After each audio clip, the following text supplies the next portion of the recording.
C'est une histoire qui commence avec une raison fugaire. C'est une histoire passionnante et en même temps qu'elle est passionnante, elle éveille beaucoup d'émotions. L'histoire d'un jeune qui du jour au lendemain trouve sa vie basculée. Pourquoi? Il perd tout ce qu'il a de plus cher. Son père, héritier d'Israël, son grand-père, roi, ses oncles, tout s'écroule autour de lui. Triste histoire. Eh oui. On se pose la question, méritait-il cela? Ce pauvre. Il avait un bel avenir. Il devait certainement bénéficier de tous les privilèges de la royauté. Mais ce jour-là, un jour ténébreux, un jour sombre, tout s'écroule autour de lui. Eh oui. Sa vie est réduite désormais à sa plus simple expression. Son nom ne représente plus rien en Israël. Juste un nom ordinaire comme tout autre nom. C'est Mephibosheth.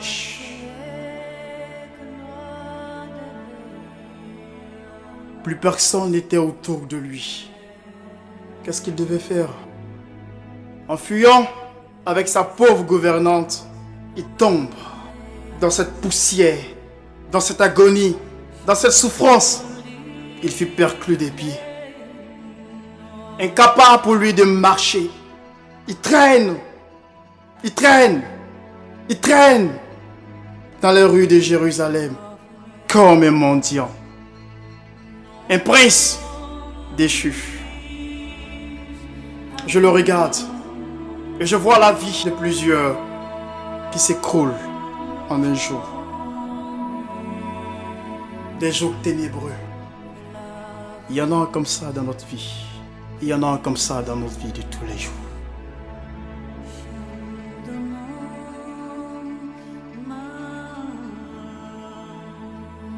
Nous perdons tout ce qui nous est plus cher, tout ce qui représente un trésor à nos yeux. Notre épouse, nos enfants, nos investissements, nos richesses, tout s'écroule autour de nous. Qui est-il désormais? Il ne pouvait vivre que dans un village reculé de Jérusalem. Il vivait désormais à Lo-Débar, un prince déchu. Les amis de son père l'avaient abandonné. Tous ceux qui étaient proches du roi Saül l'avaient abandonné. En quoi est-ce qu'il croyait désormais? C'était quoi l'objet de sa foi? Je me demande. Tout se perd autour de lui. Tout se volatilise.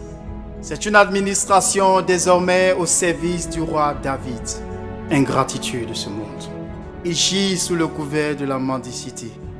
Le politique lui a dit qu'il ne pouvait plus devenir roi. C'était terminé pour lui. Le système l'avait éjecté. La confiance qu'il avait placée en tous ceux qui avaient cru en lui avait disparu. Où était son père, Jonathan?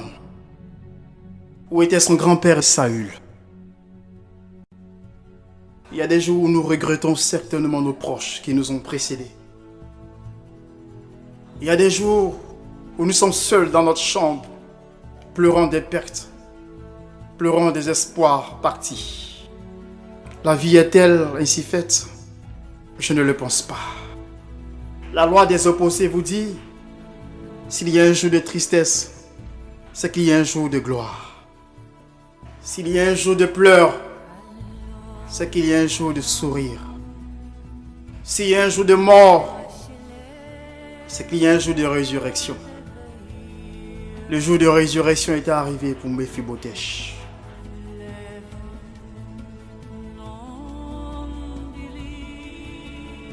Je connais quelqu'un qui se souvient de vous, dans vos pleurs, dans vos tristesses,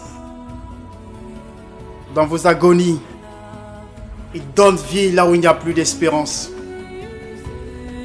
Il communique la joie là où il y a la tristesse. Chaque jour est un jour de plus pour combattre. Chaque jour est un jour de plus pour faire sortir le cri du guerrier. Il est en nous le cri des guerriers. Il déborde. Si nous trébuchons, levons-nous. Si nous tombons, levons-nous. Si tout semble s'écrouler autour de nous, levons-nous. Affrontons la vie. Derrière chaque peur se trouve chaque promesse. Derrière chaque peur se trouve une force. Derrière chaque peur se trouve le succès. Derrière chaque peur se trouve la gloire. Je vois Méphibosheth dans ce palais de David. Il y a un jour où vous ne pensez plus à rien. Et ce jour-là, des promesses vous surprennent. Et ce jour-là, une opportunité s'ouvre à vous. Ce n'est pas le fruit d'un hasard. C'est la bonté divine. C'est la bonté divine. Alors courez. Affrontez la vie. Battez-vous jusqu'à ce que vous n'ayez plus de souffle. Vous n'êtes pas mort. Vous avez encore la vie autour de vous. Il y a de l'espérance en vous. Vous êtes une force. Vous êtes un guerrier. Vous êtes un combattant. Vous êtes un soldat. Un soldat, il ne pleure pas. Un soldat, il trébuche. Un soldat, il tombe. Mais il se relève devant les coups ennemis. Et il avance. Un soldat, il combat jusqu'à la mort. La mort est une victoire pour un soldat. Relevez-vous. Relevez-vous. Personne ne fera votre bonheur à votre place. Personne ne pourra vous assurer la vie, la quiétude, la tranquillité. Il vous appartient à vous d'apprécier les opportunités qui s'ouvrent à vous.